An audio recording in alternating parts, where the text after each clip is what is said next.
നമസ്കാരം. കഴിഞ്ഞ ദിവസം തിരുവനന്തപുരം നിലമേൽ ഭാഗത്ത് ഒരമ്മയും മകളും സ്കൂട്ടർ അപകടത്തിൽ മരണപ്പെട്ടു. വളരെ ദാരുണമായ ഒരു സംഭവമായിരുന്നു. അതിൽ അതിയായ ദുഃഖം രേഖപ്പെടുത്തുന്നു. പന്തളം സ്വദേശികളാണ് അവർ എന്നറിയുന്നു. വളരെ ദുഃഖകരമായ ഒരു സംഭവമായിപ്പോയി.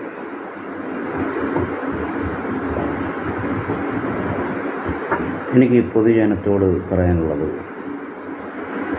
പ്രത്യേകിച്ച് സ്ത്രീകളോട്,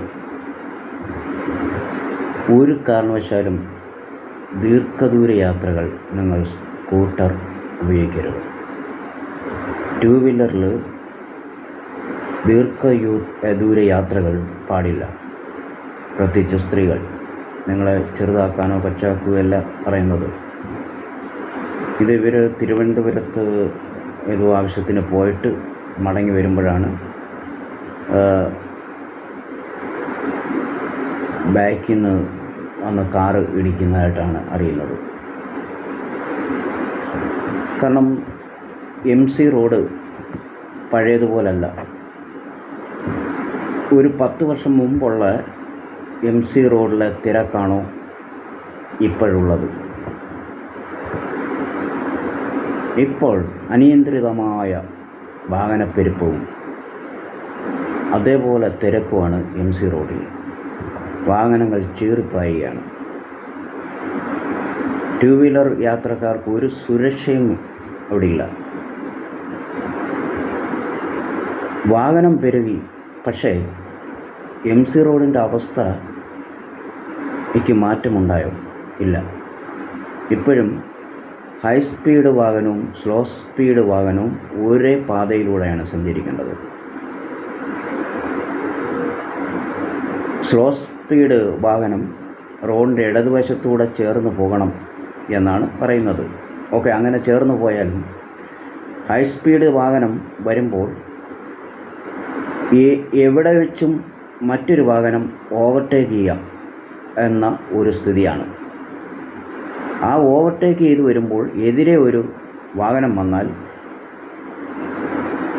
മുന്നേ പോകുന്ന വാഹനം ഇടതുവശത്തേക്ക് സൈഡ് ഒതുക്കുമ്പോൾ ഇടതുവശത്തോടെ പോകുന്ന ടൂ വീലറുകാരൻ്റെ എന്നെ തട്ടും. അവൻ്റെ ഹാൻഡിലെ അല്ലെ സ്കൂട്ടറിൻ്റെ ഹാൻഡിലെ തട്ടാൻ സാധ്യതയുണ്ട്. മറിഞ്ഞ് റോഡിലേക്ക് വീഴും. ഈ പോകുന്ന വാഹനത്തിൻ്റെ അടിയിലേക്കായിരിക്കും വീഴുന്നത്. പലതും സംഭവിച്ചിരിക്കുന്നത് അങ്ങനെയാണ്. അതുകൊണ്ട് ഒരു കാരണവശാലും ദൂര യാത്രയ്ക്ക് MC റോഡ് തിരഞ്ഞെടുക്കാതിരിക്കുക. നമ്മൾ ഓരോ വർഷത്തെ MC റോഡിലെ മരണങ്ങളുടെ കണക്ക് എടുത്തു കഴിഞ്ഞാൽ ഞെട്ടിപ്പോകും. അതേപോലെ കുരുതിക്കളമായിട്ട് മാറിയിരിക്കുകയാണ് MC റോഡ്. തിരുവനന്തപുരം മുതൽ ഇങ്ങോട്ട് നോക്കിയാൽ വാളകം, ഏനാത്താണെങ്കിൽ കുരുതിക്കളമാണ്. അടൂർ ബൈപ്പാസ്, കുരമ്പാല, പറന്തൽ, ഇങ്ങനെ പോകുന്നു. പന്തളം, ഇങ്ങനെ പോകുന്നു അപകടങ്ങളുടെ സ്പോട്ടുകൾ. അധികൃതർ ഇതിന് പരിഹാരത്തിന് എന്തെങ്കിലും പ്രവർത്തിച്ചോ? കഴിഞ്ഞ ഇടയ്ക്ക് വിദേശികളെ കൊണ്ടുവന്നിട്ട് ഇവിടെ MC റോഡിൽ അവർ പഠനം നടത്തി. പരിഹാരം എന്താണെന്ന് ചെയ്തെന്ന് ഒരു അറിവുമില്ല. പിന്നെയും പഴയപടി ദുരന്തങ്ങൾ ആവർത്തിച്ചുകൊണ്ടിരിക്കുകയാണ്. ഏനാത്ത് ഭാഗത്ത് ഒരു വീട്ടിലെ കുടുംബാംഗങ്ങൾക്ക് അവിടെ ആ വീട്ടിലെ മിക്കവരും പലരും മരണപ്പെട്ടു അപകടം മൂലം. MC റോഡിലെ അപകടം മൂലം കുടുംബാംഗങ്ങളിൽ പലർക്കും അംഗഭംഗം വന്നിരിക്കുന്നു. പലരും കിടപ്പിലാണ്. ആ ഒരവസ്ഥ ഈ കഴിഞ്ഞിടയ്ക്ക് പത്രത്തിൽ വരികയുണ്ടായി. ഒരു വീട്ടിലെ കാര്യമാണ് പറഞ്ഞത്. ഒരു അപകടം നടന്നാൽ എത്രത്തോളം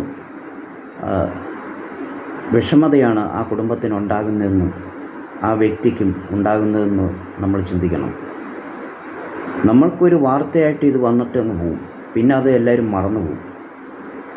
ഇതിനൊരു ശാശ്വത പരിഹാരമാണ് വേണ്ടത്. കഴിഞ്ഞിടയ്ക്ക് ഒരു അപകടം ഞാൻ കാണുകയുണ്ടായി.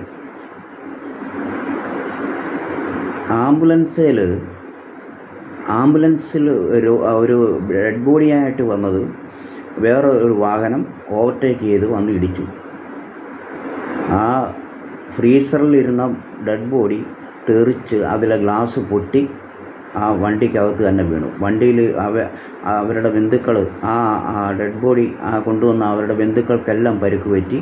അവരെല്ലാം തെറിച്ച് വീണു. ഡെഡ് ബോഡി ആ ഗ്ലാസ് പൊട്ടി ഡെഡ് ബോഡിയുടെ നെറ്റിക്ക് മുറിവേറ്റു. അങ്ങനെ അത് നിലത്ത് വീണു.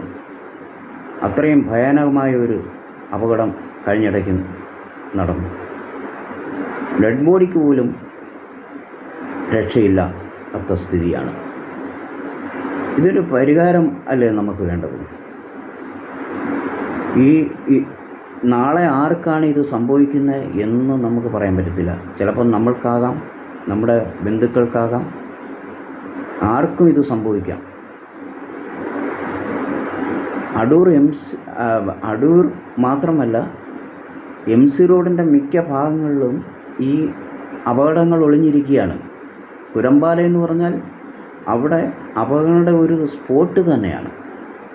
ഇതിനൊക്കെ ഒരു ശാശ്വതമായ പരിഹാരം എന്താണ് എടുക്കാൻ പറ്റും എന്ന് ജനപ്രതിനിധികളൊക്കെ വിശദമായിട്ട് ഇതിനെക്കുറിച്ച് ചർച്ച ചെയ്യുകയും ജനങ്ങൾ ഈ കാര്യത്തിൽ ബോധവാന്മാരാകുകയും അതിനുവേണ്ട പരിഹാരത്തിലേക്ക് നിങ്ങൾ നീങ്ങുകയും വേണം. ജനപ്രതിനിധികളുടെ സമക്ഷം ഇത് അവതരിപ്പിക്കണം. കാരണം നാളെ ആർക്കാണ് ഇത് സംഭവിക്കുന്നത് എന്ന് പറയാൻ പറ്റത്തില്ല. MC റോഡിൻ്റെ സ്ട്രക്ചർ ഇത് മാത്രം മതിയോ? മാത്രമല്ല, ഈ ഹൈ സ്പീഡിൽ വരുന്ന സൂപ്പർ ഫാസ്റ്റ് ഇത് തൊട്ടടുത്ത് വന്നാലേ നമ്മൾക്കറിയാൻ പറ്റും. ഇതിൻ്റെ ഹോണെന്ന് പറഞ്ഞാൽ എലി കരയുന്ന പോലെ ശബ്ദമാണ്. അടുത്ത് വന്നു കഴിഞ്ഞാലേ ഇതറിയാൻ പറ്റൂ. അത്രയും സ്പീഡാണ് ഇത് സ്പീഡിലാണല്ലോ വരുന്നത്. അപ്പം അതിനൊരു പരിഹാരം ഈ ഹോണൊക്കെ മാറ്റണം. ദൂരേന്നേ ഈ സൂപ്പർ ഫാസ്റ്റ് വരുന്നു എന്ന് ആൾക്കാർക്കും മുന്നിൽ പോകുന്ന വാഹനക്കാർക്ക് അറിയുന്ന രീതിയിൽ ഹോൺ സെറ്റ് ചെയ്യണം. അപ്പോൾ ഞാൻ പറയുന്നത്, ഇതിനൊരു ശാശ്വത പരിഹാരം എന്താണ്? MC റോഡ് ഈ രീതിയിൽ മതിയോ? സ്ലോ സ്പീഡും ഹൈ സ്പീഡും വാഹനം പോകാൻ തക്കവണ്ണം 4 വരി പാത മസ്റ്റായിട്ട് ഇത് ഉണ്ടാക്കണം. നടുക്ക് ഡിവൈഡർ. അപ്പം തോന്നിയ പോലുള്ള ഓവർടേക്കിങ്ങൊക്കെ ഒഴിവാകും, അപകടങ്ങൾ കുറയും. അതിനുവേണ്ടി സ്ഥലം കണ്ടെത്തണം. അതിന് റോഡിൻ്റെ പരിസരങ്ങളിലുള്ള വസ്തുവിൻ്റെ ഓണേഴ്സ് അതിൽ നിങ്ങൾ അതിനനുകൂലമായ നിലപാടെടുക്കണം. വസ്തു വിട്ടുകൊടുക്കാനുള്ള ഇത് ചെയ്യണം. കാരണം അല്ലെങ്കിൽ നാളെ ആയിരിക്കും ഉണ്ടാകുന്നത്. നിങ്ങളുടെ മക്കളോ കൊച്ചുമക്കളോ അല്ലെങ്കിൽ നിങ്ങൾ തന്നെ റോഡിലേക്ക് ഇറങ്ങുമ്പോഴായിരിക്കും നിങ്ങൾക്ക് അപകടം ഉണ്ടാകുന്നത്. അതുകൊണ്ട് അത് കർശനമായിട്ടുള്ള കാര്യങ്ങൾ നീക്കണം. MC റോഡ് ഇത് പോരാ, 4 വരി പാത ഇതുണ്ടാക്കണം. അങ്ങനെ അപ്പോൾ ഈ അപകടങ്ങൾ, മരണങ്ങൾ കുറയും. അതിനുവേണ്ടിയുള്ള പരിഹാരം എത്രയും പെട്ടെന്ന് അത് നടപ്പാക്കണം എന്നാണ് എനിക്ക് ഈ അവസരത്തിൽ അറിയിക്കാനുള്ളത്.